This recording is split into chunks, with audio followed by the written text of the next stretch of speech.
done with Nasus' E. It's so big, and you know, it's going to be more down, I think, to how well Brtt plays rather than how well Faker plays, because it's such a binary champion when you're playing Nasus without Flash, without Snowball, without Ghost, or anything like that going on. Yep, two defensive summoners for both their Barrier and Exhaust. Kind of key to point out there. And again, even though this looks like the Howling Abyss, it is almost the same map you play in ARAM. The one difference, I believe, is that you can recall, so the players are allowed to get shots in. Yep, exactly. You can use base timings, you can control minion waves. There's all of those same strategies here in this 1v1 mode. If you can freeze on your opponent, then great, you can go for these sorts of things. But as we see, you know, Brtt already going to be taking quite a bit of damage, and Faker's trying to kind of utilize the brush. Just there's no wards on this map, so being able to sit in that side brush makes it so that the range disadvantage is not as big of a deal. And you know, Brtt at level 1 maybe at a bit of a disadvantage, but as he hits level 2, gets the piercing arrow, he's going to really need to start hitting those skill shots, hitting his Qs, poking Faker down, and trying to maintain some wave control. Well, again, had a quick check-in on the runes, actually. Had production feed us those. Nothing too stand out there. So, again, just very kind of standard laning masteries here, or laning runes, sorry, between these two. Yeah, it is a little bit interesting. So Faker is obviously going sorcery main tree, but second wind, Iron Skin, kind of as expected, the defensive secondary tree is much more built for just kind of surviving this matchup, even though he is, you know, going AP at least to start. And I do think also Taste of Blood and Ravenous Hunter is a little bit interesting here from Brtt. So once again, he's not going into Resolve, but he is going Domination for those heals. Every time he hits Faker, you know, there is a cooldown, but you can get the heal back from Taste of Blood. You can get some healing on your abilities from Ravenous Hunter here as well. So pretty standard stuff on both sides. Both of them going to take Mana Flow ban. Try to keep that poke up as much as possible. Yeah, and again, poke-centric Keystones as well with Arid versus Comet. And looks like Brtt kind of doing what we expect as the levels creep up for these two, pushing the wave in a little bit more, going to hopefully for him force Faker back under the turret. You can see CS right now actually sitting a little up for Brtt. But Faker does continue to get that harass down, but 230 or so does tick by, and Brtt getting that first health relic. And Faker even going 2 points E before Wither, so once again, very much so a focus just on farming, just on harassing.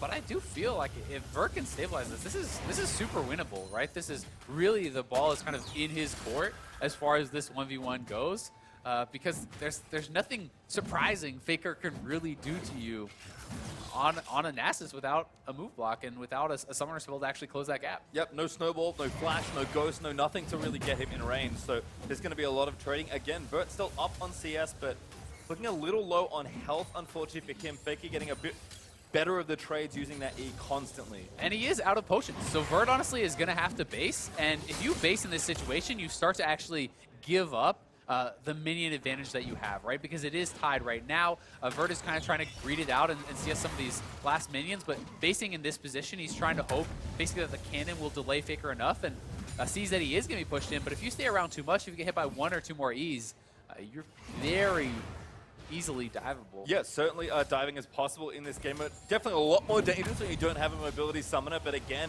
Faker just with that harass. Yeah, I mean, you hit 1 more E and he could die, right? So definitely has to go back to base now, and Faker's actually getting control of the health relics, so just straight up pushing him out. And we're gonna have to see what the actual buy is gonna be for Brtt. Double Doran's Blade, a bunch more potions so far, so is gonna be trying to have the extra HP, have enough lifesteal that hopefully he can kind of sustain through this. Yep, and we see a lot of Dorans, of course, in this game mode because they are very cost effective. That's really all you want is stats right now. Faker mixing it up, again, really itemizing towards that farm win that you expected. Glacial Shroud done, got some extra potions, and of course, even a rejuvenation bead.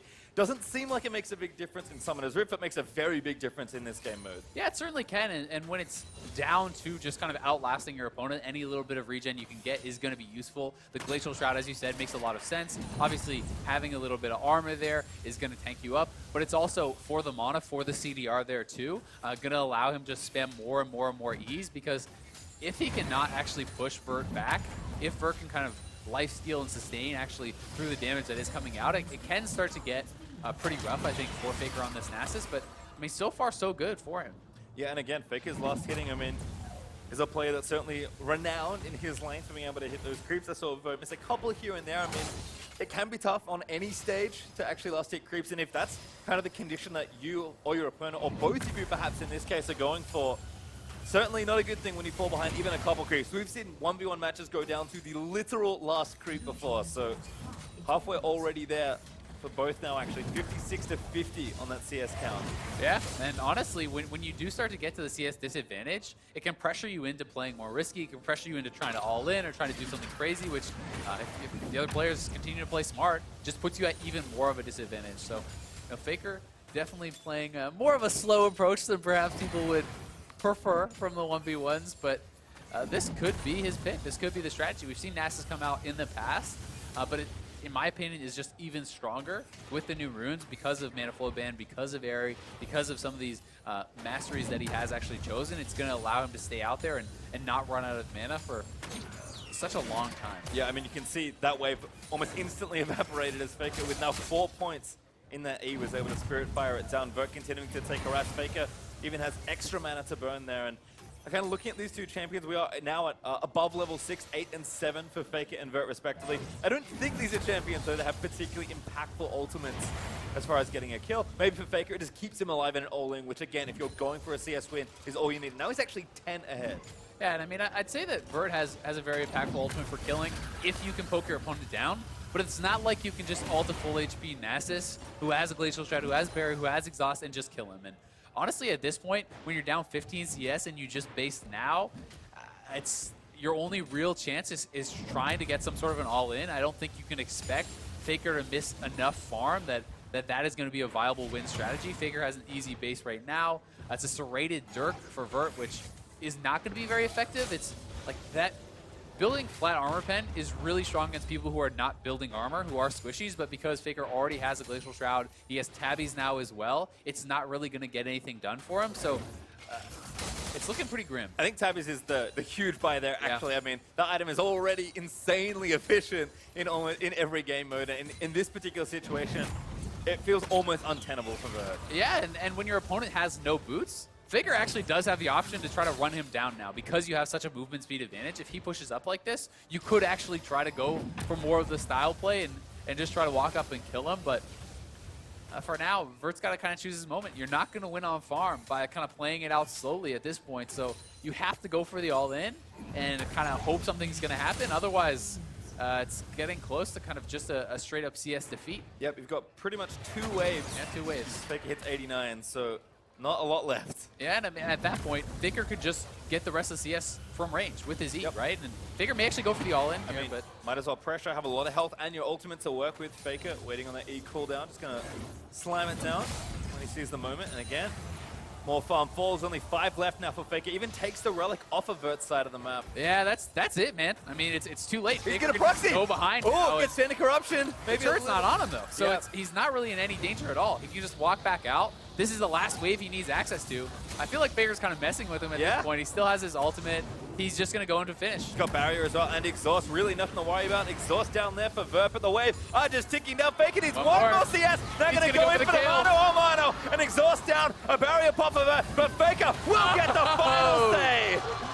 Faker with the +6 to finish him off. I was at 99 CS. I needed one more, and you were it, Brtt. Faker with a super stylish 100 CS win. Quite a lot of sustain with the 4-pot start here, so if he can dodge out some of Bjergsen's abilities and tag him with a lot of his own, Bjergsen is only on half the kind of sustain that his opponent has, so Fofo could play this patiently and look to kind of just push his opponent out.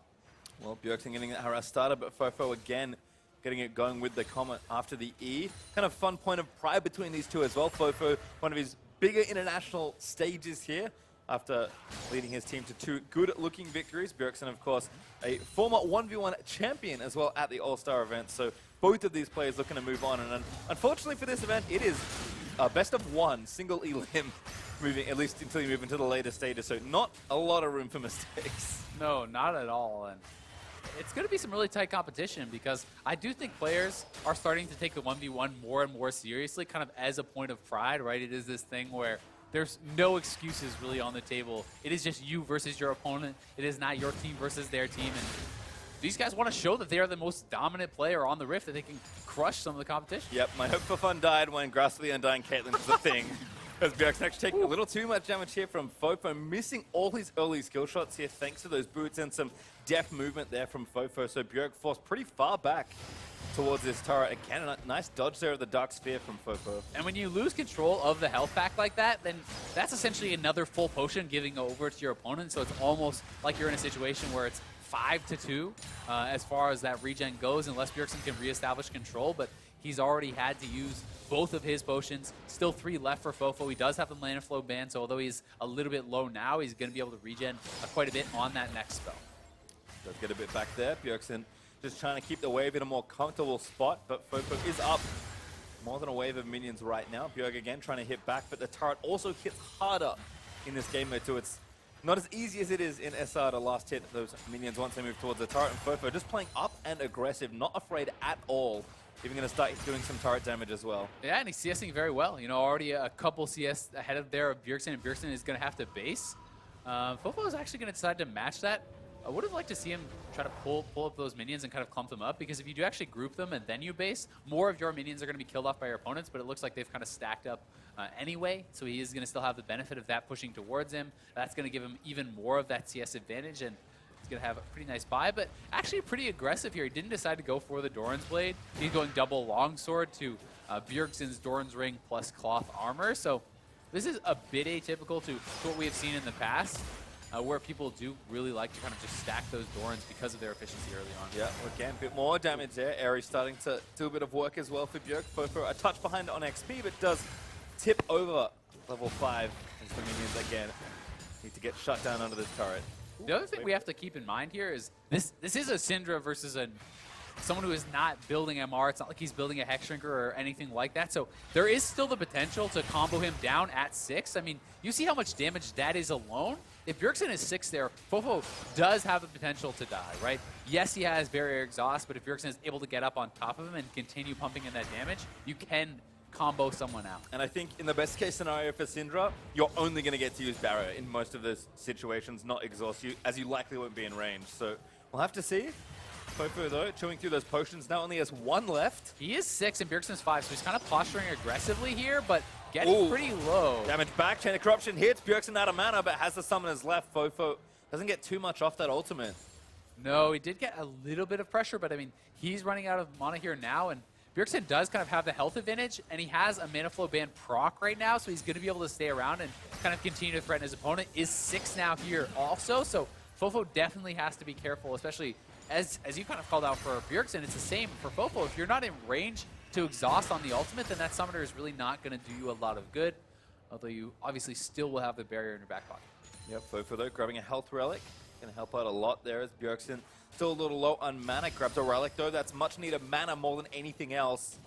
Doran's Ring's also helping out as he last hits some minions, but Bjergsen smells blood here. Oh, actually puts the ulti down, but the exhaust from Fofo was nice. Yeah, I mean, the exhaust was alright. Stun! Bjergsen, no, not through the barrier. Fofo firing back minions onto Bjergsen. Cannon hailing away at his health bar. And it's good that he could get the exhaust down, but he actually had to move forward to get it, so most of the orbs had already connected before that summoner went off, and now Bjergsen has a double summoner advantage. He is extremely low, so he needs to base, but now, to me, Bjergsen can go for the kill. Like, he can actually start to control the mini wave and posture and actually look for a 1v1 kill. He's hoping now that he is fake to base, so Fofo will then base, and he can farm out some of these minions because he's staying around at really low HP. Yep, there's even a bait brewing here as well, potentially, but Bjergsen will get away with that fake base. In fact, staying for another wave here. Yeah, his minions did stack up, so he doesn't want to have it kind of pushing to his opponent, even though it is a cannon wave. He's going to try to shove that out, have enough gold for a good buy, and potentially set himself up for the all-in. Because once again, Fofo going for even more aggressive items, just more long swords, has this rated Dirk. He will be able to get a lot of damage out, but Bjergsen has a 2-summoner advantage, so he needs to kind of utilize that to posture aggressively and at least get something as far as a wave control advantage to get the CS back if you can't go for a kill. Well, Fofo missed 2 minions. He's now up a couple as Bjergsen will have to return. Seeker's Arm Guard though for Bjergsen, again, kind of keeping with the defensive theme, and Fofo has gone for a full restock on health potions. He had 4, went down to 0, and now has 5, which is, of course, the max allowed. Yeah, not bad. I mean, it's going to give you a lot, right? Health pots are extremely efficient when you talk about HP to gold value. A health potion basically gives you the same amount as 400 gold worth of HP stats if you're buying like an actual ruby crystal, right? So it is very, very powerful as far as that goes, as long as you actually have time to have them all complete their full run. So if you are kind of poking back and forth and you can utilize all of them, great. But if it is a straight 100-0 type situation, well, the health potions don't do much. Yeah, not a whole lot. Fofo with a nice bit of poke, though. Bjergsen with a couple of pots himself. Only 3 right now. As Fofo again going to take some more damage. Bjergsen looking for the all-in stun lands, and there it is! First blood! Nicely played there from Bjergsen. Forcing out both of the summoners, actually, from Fofo earlier on. Knows he has the advantage. Doesn't even end up needing either of them to complete that market. Makes a fair bit of sense in the 1v1 situation, because if you can actually get a strong early buy, the debt does not really matter, because the game is going to very likely end before the debt actually comes into play and you're looking for multiple buys. So you get that one super strong buy on your first back. That seems pretty intelligent. And if you are getting poked out very heavily, well, biscuit delivery, if the game is going long enough that you can actually get those biscuits, is going to be the extra potions. But as we can see, PowerOfEvil has already taken quite a bit of damage, and Jisu is going to have a fair bit of sustain with the 3 charges of corruption there. I also like some of the choices here for Jisu. I think Mirror Shell, taking the MR there, as well as Second Wind, is going to help him quite a bit. And Nullifying Orb, that's essentially your mini Hex Drinker in this 1v1. That's a lot of added kind of defense against these magic damage abilities that PowerOfEvil is going to be looking to spam out. Yeah, and if you're expecting some sort of all-in at one point along the 1v1, you're going to want that extra bit of shielding and effective health to get you through. Right now, though, PoE up a decent amount of CS. Jisu kind of forced to play back. Couldn't quite get the spear harass going. And I do feel like if you lose control of the creep wave, then it becomes very hard for Jisu to look for these trades, because PowerOfEvil can just use all of these range minions and the cannon creep to his advantage. And if you're getting pushed back and you're forced into a situation where the Qs are just being used, like these spears are just being used to CS, I think it starts to look very, very dire for the Pantheon, because you now cannot actually push forward. You've lost control of the creep wave. You are using your harass tool to CS, but you're going to be able to CS much more poorly than your opponent. And already, I mean, look at the turret damage. Yeah. Just because of the push that PowerOfEvil has gotten. And yeah, that was a double cannon wave that did a fair chunk of damage. Yeah. With a bit of help from PowerOfEvil to the turret. Finally evening up the experience as well for Jisu, who's stuck on stranded at level 2 for a while. Isn't going to make it much easier. And you know it's got to be an all-in, right? It has to be a kill that Jisu is looking for. PowerOfEvil is going for his first base. He has his first biscuit from the mastery that he took there, the rune rather. And because of his futures market, he's able to actually get a pretty big buy here, right? This is a Ruby Crystal, Endurance, and 3 pots on top of the biscuit. Like, even early in the game, you can go, around 200 or so gold into debt, so that is giving him those extra potions perhaps on top, which could really make a world of difference in this 1v1. Certainly could, and again, a lot of defensive stuff, kind of as expected here. PowerOfEvil happy to farm things out with the lead he's built for himself already, but of course, if any sort of 1v1 starts, can at least get out, or maybe if Jisu expends too many resources and has to kind of force back in a last-ditch attempt to win the 1v1, then PowerOfEvil can, of course, get that kill. So, like you said, like, the reason the farm condition is basically there is so that games just don't stall out when nobody dies. Because at some point, you're right, you fall too far behind, you're forced to do something, and once you're at that deficit, it's usually pretty difficult, but at least you have some other way out, potentially. And I mean, Jisu is waiting a long time to actually base. I'm wondering now if he literally is just waiting for 6 as his only way to all in. Because then if PowerOfEvil pushes too far up, you do have the ability to kind of ult in, and that is your gap closer. Like, that is your way to actually prompt this 1v1 that you finally try to force your opponent into. But he would certainly like to get a good buy, right? The turret is taking a lot of damage. He is going to have to go back pretty soon, because if he doesn't go back now, he is 6. He can use his man drop to come back, but the turret is getting low. Like, he pretty much has to all in right away. Yeah, and I actually love what PoE did there. Hits the back caster creeps, lets them get low, and knows that if he needs to, he can instantly kill them, get 6, and try and get a kill under the turret. But that turret itself might be the actual win condition here for PowerOfEvil, because it is so low.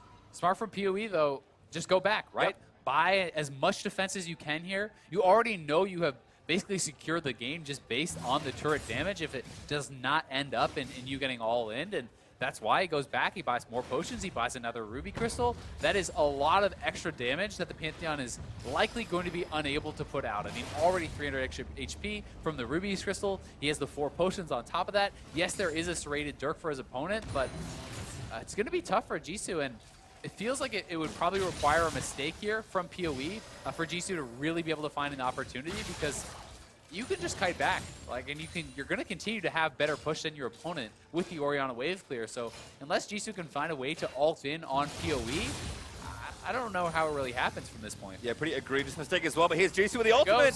He's actually going to go for it. PowerOfEvil going to kite his way back in. Jisu jumps on. Exhaust is good though from PoE, and now Jisu, shockwave back in. No way good to go. Still is the ignite, but Jisu actually still fighting.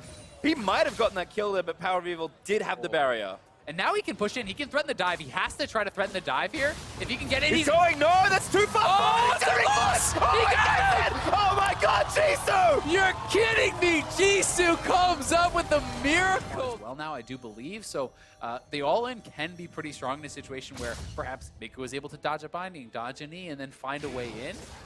We'll see how effective he's going to be able to be, but already a little bit of trading back and forth. Both players probably going to just go back to base. Yep, nice bit of harass there from Meiko. Kind of a fun thing I like to track. Doesn't come up that often, but getting your mana flow band procced early can be relevant at times, because using it when you have full mana is actually obviously not very good, which is what it starts at level 1. Meiko actually sticking around though. Going to get to the wave first here after Frozen based. Yeah, really prioritizing just having the push. That's kind of what this tells me. Because he is going to be sacrificing some health to do that. You know, he's down around 90 or 100 health. Like, that is actually pretty significant. That's almost a full potion that he kind of sacrificed for not basing. But he has cleared out the wave, and he's hoping now that he will be able to deny enough of the CS away from his opponent to make that worth it. But he did miss 2 of the CS uncontested on his own, so we'll see if it pays off. Yeah, like you said, sport sometimes not as who's to getting them last hits. As Airy vs. Comet once again. He's 4 for 4. Missed. Not doing so hot on the CSing there. Yep, gonna have to get them back through. But it's 0 for Frozen right now, 1. So, yeah. I mean, although the Meiko did miss a lot of farm actually pushing it in, Frozen is very clearly not used to last hitting on this map with how the turret does extra damage. He's not looking too comfortable there. And it is ending up with a slight advantage for Meiko, even though he only got 6 of the 12 minions.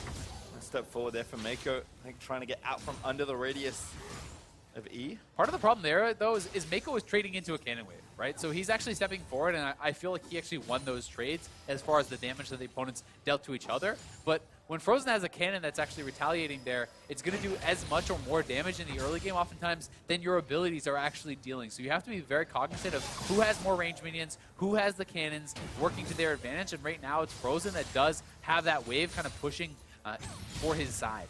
3 points Q for Meiko. Probably not going to make a big difference not having your E. But certainly opting for, again, more trading power earlier. Frozen now level 4 though. Still taking damage. I mean, the E is only really going to come into play if you're trying to actually go for a full-on all-in. So I think 2 points Q early on does make a lot of sense. As well, I expect to see 2 points E from Frozen in the early levels, and then go your W for the shield at level 4, which is what he's done. Meiko, gonna have to see how much of this farm he can actually pick up, because right now they are tied. There's about 10 minions sitting at his turret. If he can grab some of this farm, could be a pretty nice advantage, get him a decent base, but so far has gotten the 1. He's going to pick up a couple more. Yeah, missed the cannon, but trying to, again, kind of get the scraps under the turret. That's a couple there, going to keep it pretty close. Yeah, not too bad. Yeah, 4 minions left there for Frozen to hit here, so he hits them all.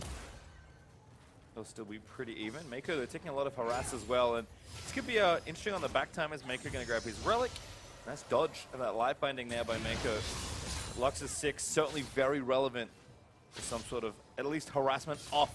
Forcing away, maybe getting a summon if you can connect with a light binding. Meiko, though, playing up. Looks like he's going to try and get there first. Like, hitting down those minions. Yeah, it's a pretty interesting one. I mean, they're both staying around relatively low. They don't have any HP potions left, so... Ooh, Meiko going back in. Frozen forced to burn the heal there. That's actually pretty nice, because it is traded back and forth, but now it's exhaust versus barrier. I do feel like Frozen is going to have more trouble getting good use out of the exhaust if Meiko wants to sit back. There's not really going to be a chance for Frozen to do that, where you're always going to get some sort of use from that barrier. One of the really interesting choices here, though, is actually Celestial Body for Frozen. So he's actually taken 10% less damage dealt for 100 HP. So this is the mastery that you take 10% less damage dealt for the first 10 minutes, but you get the bonus health. So he's really kind of just prioritizing what he thinks to be survivability. He's figuring perhaps he can just poke his opponent out and make sure that he can't get all in with that. He did also take the biscuit delivery, and oh my god, not even using the barrier. Meiko, that was pretty close. I hope he calculated that one, because that was We'll close. give him the benefit of the doubt. My goodness, nice snipe there from Frozen, actually hitting the edge of that pretty big laser hitbox. The secondaries are really where the kind of differentiation here is, though. It's Celestial Body and Biscuit Delivery for Frozen versus Taste of Blood and Ravenous Hunter for Meiko. So he is trying to look for the kind of healing from abilities, but I do think Frozen is kind of outbottomed a little bit with the biscuits. I think you're going to get more health back than you can actually get in a short game from Taste of Blood. Oh, Waiting for the all-in. coming in, has the ultimate, shuffles perfectly onto Frozen. Needs one more. The minions are on him. Yeah, Meiko now actually just has to deal with the minions. Frozen gets a bit of a shield. The health bars are so low. Oh, the minions are on Frozen. They're chasing him in. He's just going to die to those ranged minions. Meiko waiting he doesn't again. have to do anything. Yep, chilling Just stand out. back. Soldier do it. As this new minions get the kill. Oh my god. What a tilter for Frozen. The melee minion goes off on a rogue mission there, walks into the bush, and that's all it took. You have the double tap. That's 2 of the 3 hits. If you can get those trades in, you know, Q, auto, E, auto, etc., these sorts of things, it can put out a tremendous amount of damage very, very quickly. Yep, for Levi on his side, kind of expected stuff here. Airy Mana Flow Burn, Absolute Focus, Scorch on the sorcery side, then Iron Skin and Second Wind. Yeah. Kind of that defensive secondary tree in The Resolve. second win, very, very powerful. I do think at these sorts of matchups, especially, you know, for those AP casters who do not really have too much access to HP regen, they're not going to be building for the lifesteal and things like this.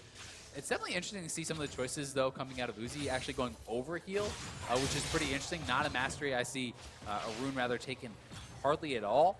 He's also going for the attack speed, Legend Alacrity. He is going Mana Flow Blend and Scorch as his secondary tree in sorcery, so definitely a very aggressive setup. You know, there's no sort of really like magic resist type talents. There's no regen type talents really.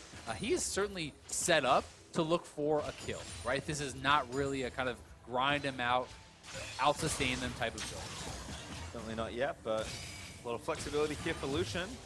Doesn't dodge that laser though. Uzi taking a little bit of damage actually early on for the harass, but Levi looks out of mana. Yeah, he does look out of mana, but it's 2 potions down already for Uzi, and you know, Levi, he does still have the mana flow ban, so he's going to be able to recoup a lot of this, and I'd say the early stage is going very well for him. Certainly having the push, getting access to that health crystal for Uzi makes a really, really big difference, because already being down a couple potions without something like a Doran's Blade, without any sort of innate sustain is going to kind of hurt you. Gonna take this relic here, bit of extra health. Might even run it all the way back actually to the base. See if he completes his recall. Levi gonna be able to play up. And the pros have been struggling to actually CS under the turret because of the differences between SR and this map. It deals more damage. It's not necessarily the easy setup of 1 hit on the range minion plus an auto, you know, 2 hits plus a melee. That sort of thing is kind of mixed up. And you can see Levi missed quite a few more of the minions, and Uzi's able to go back. He gets a Vamp Scepter. He's already in lane before the turret is actually, you know, attacked, before it is reached by Levi, so he's going to be able to continue to CS, and it puts Levi in a bit of an awkward spot. Like, he can either choose to go back when Uzi can perhaps push it in and deny some of the minions, or he has to kind of just stick around. And this is certainly one of the kind of weakest spots for Victor in general. He is a champion that on the Rift is known for having to make a pretty significant early investment to upgrade that Hex core. That'll take even longer and be less relevant for longer, given that the game is much shorter. Yeah, and I'm really not expecting him to go that route because it is much more of a short game, because that takes a lot of gold, and also, honestly, just because Lucian can kind of dodge out of the second half of the E very easily. So I'm really looking to see something that's more kind of power early on, things like the Seekers, things like multiple Doran's Rings, and these sorts of options, but could very easily be getting stopped here by Uzi. That does allow him to go back, but is going to try to push in, and we'll see that first buy, a couple Dorans and an Amp Tome. So going pretty aggressive here. And again, if Uzi is not in Victor's face, you know, when something like the ultimate comes out, we've actually seen exhaust be, for the most part, relatively ineffective, because the players are actually not in range oftentimes to really get them off and have it be super effective. Yep, kind of feels like business as usual though for Uzi. That Vamp Step to really just move things along. He's already 10 CS ahead and counting, as Levi is really struggling under the turret here.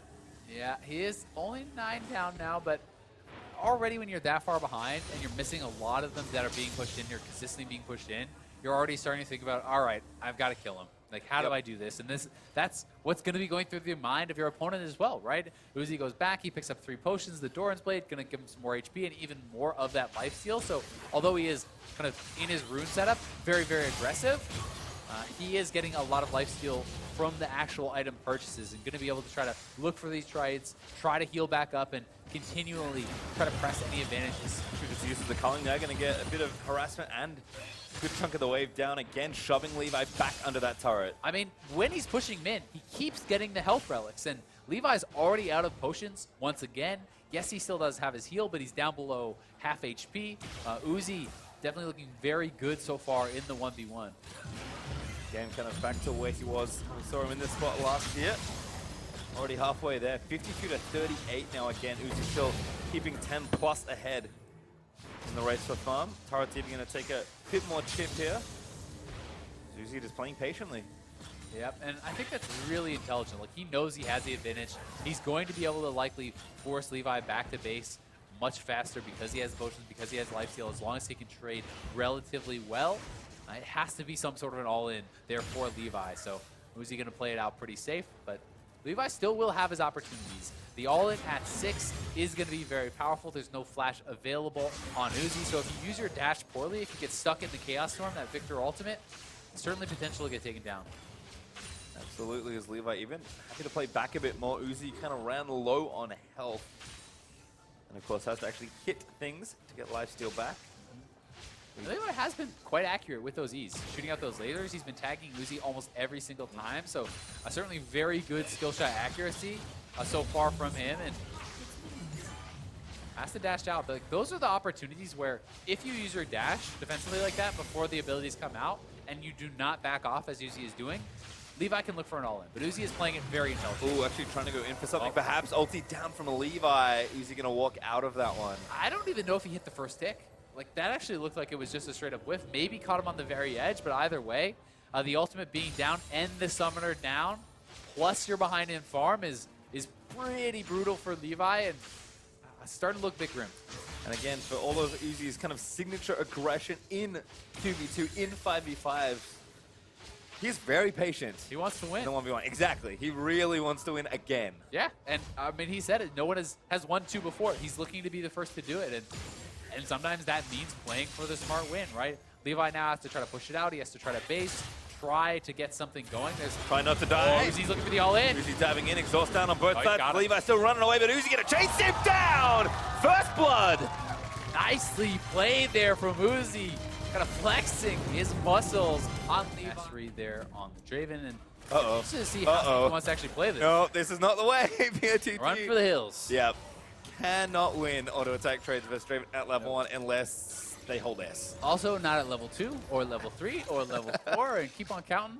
You're not going to win those auto attack trades, but you do have the spells, you do have the poke. If you can set something up, if you can poke him down before you go in, then obviously you do have the ability. Your short trades can also be very powerful with the 4th shot. If you can hit things like 4-shot Q combos, that can be a way to win. I do think that Sneaky's going to have to kind of play it somewhat intelligently. BRTT certainly can look to get aggressive and just try to smash Sneaky in a straight-up fight, whereas I think Sneaky needs to kind of try to avoid his opponent, look for short trades, try to be clever about it. Yep, see BRTT already spinning those axes though. Sneaky though, meeting the wave pretty early and trying to keep his distance here. Does not want to get an auto range of the Draven if he can help it, but a little bit of bouncing grenades. Actually gets the first wave down early. And Sneaky is up 1 CS there after the first wave, but looking for the 4th trade, but he has to be careful. So he gets the move speed with that 4th auto and then really needs to kind of back up because the continued extended trades are always going to go to BRTT as long as he has an axe, as long as he is continuing that. One thing, though, going for Sneaky is in the short term, the longsword 3-pot start is going to be much more effective because it takes so long for Doran's Blade to actually be able to heal you up. With that lifesteal, you know, it's kind of a longer term thing, but he has 4th shot. Really nice route, actually, from Sneaky. Gets the summoner as well there. You know, BRTT getting pretty scared because, see, he did hit the full spell combo, the Q bounce, the W route, and he has 4th shot, so he can really threaten to finish him off there. Getting a big summoner advantage like that early on, already things looking pretty good for Sneaky. Ooh, steal the relic, no, the other side. BRTT getting some damage back as well. Sneaky will be able to retreat to his own health relic, but perhaps wants to maintain the farm advantage, wants to push this in. And because the wave is so heavily in Sneaky's favor right now, BRTT kind of has to back up. He cannot posture aggressively because that wave is enormous, and you really cannot afford to try to trade into it. No, must respect him in. We've seen that be very relevant today already. Yeah. No 1v1 tournament. Sneaky again, just kind of holding out.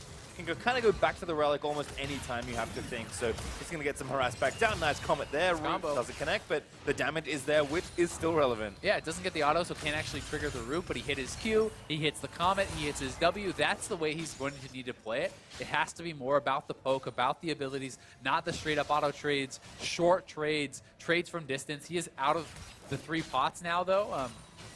You know, maybe could have actually saved a potion and gone back and grabbed that relic earlier because it looked like he pretty much just got mana from that, but still does have the summoner advantage. And you hit another comet or two, BRTT's going to have to go back to base. There's that comet Sneaky looking for it, but doesn't quite get there. Looks like he'll recall back to bases. We'll have a reset here. We can check in with the runes, though. Have a fun fact for everyone. They are almost exactly the same. Maniflow Band, Celerity, Scorch, Iron Skin, and Second Wind, with the Keystone being the only difference, which you can see on your screen. So I think if we're talking about 80 carries in 1v1 in this tournament, these are masteries I'm expecting to see a lot. Yeah, I mean, I think this would be the standard Maniflow Band, allowing you to get more poke out, Celerity for the move speed, Scorch is good in those short trades, and you know, Comet versus Area is just more of a champion-based thing. Iron Skin and Second Wind going to be very, very effective in those 1v1s. The flat armor as well as the HP regen there, always going to be good. And grabbing a cloth armor actually there for Sneaky, so perhaps, you know, just kind of valuing that armor. Maybe we have seen some players rushing lethality in a couple of these games, so maybe try to preempt a little bit of that. But either way, it's going to be an effective buy, and does have a Doran's Blade to his name here also. Yep, a bit more defensive there for Sneaky, but TRTT also filled up those Dorans and consumables, so should be okay. Level 6 for Draven, probably not too relevant apart from the stats. Yeah, definitely a better buy though for Sneaky. Yep. And I mean, the level 6-4 Draven can be very powerful in an all-in, right? If you actually hit both parts of your ultimate, if you can get the pass-through and pull it back, like that is a massive amount of damage.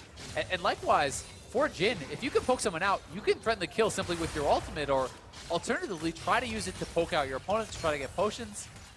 Which could be a little bit tough when you have 4 and 5 respectively, but still, options on the table. Curious to see if maybe if Sneaky can get the push, if he just kind of moves back, uses the ultimate, as harasses BRTT while he's trying to hit a couple minions of damage here as well from the Draven. Sneaky trying to trade back, but as expected, Draven winning those trades. Good route though, here's the ultimate. Runs back out of the cone. Sneaky gonna need to stop firing away. Actually, face checks one extra shot. That's not gonna be it as Sneaky gets awfully low. Oh, Sneaky needed to cancel that ult. BRTT was out of there, and he kept on shooting. Not the best angle chosen. Barrier still available. That's both summoners down for BRTT, but Sneaky has to go back to base here. Had he aimed that ultimate better, that could have perhaps been a kill, or at least more forced out, more of an advantage there for BRTT, but misjudged the angle, perhaps thought he could catch him right on the very edge, because Jhin ultimate does kind of cheat a little bit with that. You can kind of hit people that look just barely outside of the angle sometimes, and either way, still does have the summoner advantage, goes back to base. Is going to be down on farm now, so he's kind of in the position where unless you can get control of the minion wave, you need to now look for a kill. Yeah, unfortunately for him, lost control of the wave. Takes that relic. Doesn't get too much back from it there. There is one up from BRTT, but Sneaky doesn't exactly know where he is. So he's going to get even back up a little bit more. Sneaky doing the smart thing and trying to deny maybe one or two minions here. Well, he can actually deny quite a few, because that's a cannon wave to a no cannon wave. So almost his entire wave is probably going to actually get denied there. It's 5 minions so far that BRTT has lost. So just pretty smart minion control there from Sneaky. Actually evens up quite a lot of it. He did not move forward and actually get the health relic though. So if they start trading, BRTT can kind of retreat back to that health relic. Sneaky again getting the push back out, trying to farm it out. BRTT getting aggressive though. Turns it back on, forcing the barrier out of Sneaky. Sneaky now ulti. BRTT runs back towards the relic. And the heal has now come back up for BRTT because he popped that very early, so Sneaky may not be knowing that. Heal is going to be expended offensively there. Potions being popped, but so much more sustain now on BRTT. You love what BRTT is doing, just getting he's aggressive looking for again. it. Ultimate, lets it go.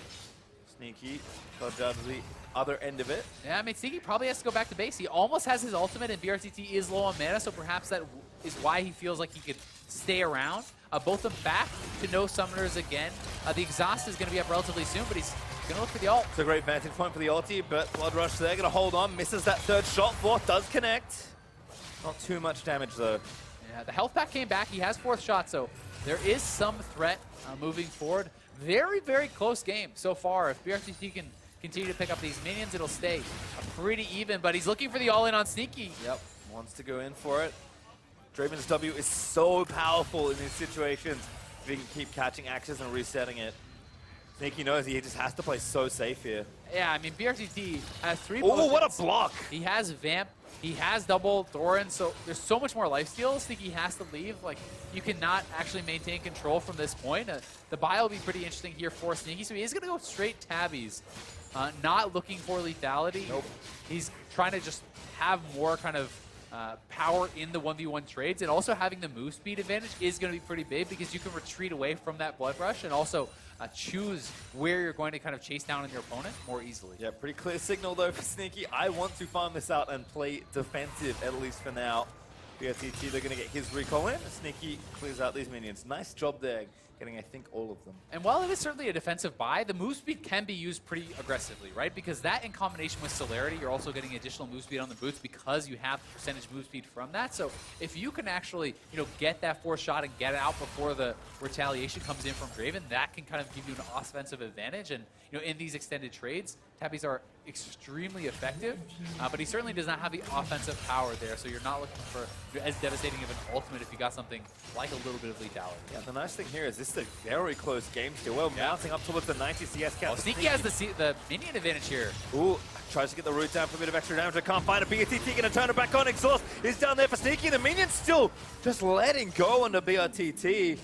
Running out of time here, and minions for BRTT as well. Sneaky almost has ulti also. Yep, Sneaky does. BRTT does have his available though, so if Sneaky is low on health, you have to be careful. He can get the double master. He's going for the all-in here. Too far forward. Barrier almost coming up for Sneaky. Doesn't have it yet though. BRTT going back in for it. Damage is good. Health like that. Still ultimate for Sneaky. Parallels it. No kill for BRTT, but that might give him wave control back. That's all he needs. Yep, thankfully for Sneaky, the wave is pushing to him, so this cannot be a freeze really right now.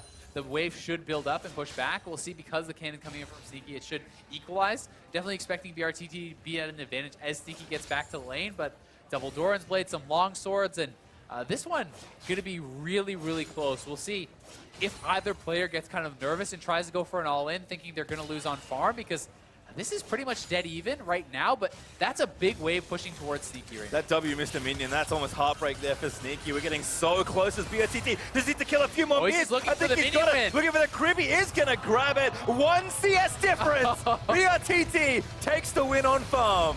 100 to 99 there, and BRTT just able to out